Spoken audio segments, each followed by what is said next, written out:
जानते हैं, मुझे इंग्लिश नहीं आती थी, लेकिन मैं अपनी बेटी को सुनकर सीखी।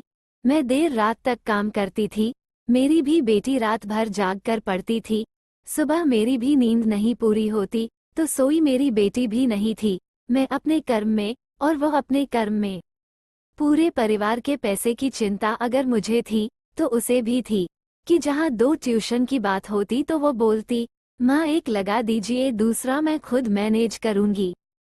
पर्व आते थे तो मैं कहती कपड़े कम खरीदो बेटा, पेन कॉपी ज्यादा खरीद लो। इसने कहा ठीक है माँ। मुझे उसे पढ़ाना था, यह मेरी जिद थी।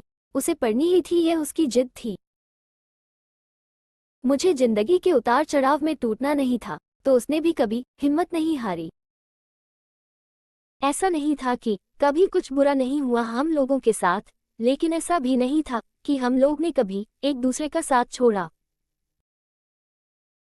मेहनत मैंने अपनी जगह की, मेहनत उसने भी अपनी जगह की, फर्क कुछ था भी नहीं हम दोनों में, क्योंकि हम दोनों का काम रुकना नहीं, रेंगना था।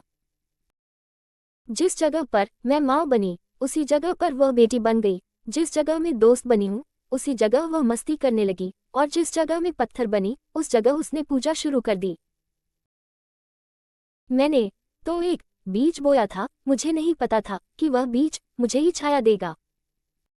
आप लोगों के लिए यह एक मेडल होगा, लेकिन मालती की माँ के लिए ये बचपन का सपना था।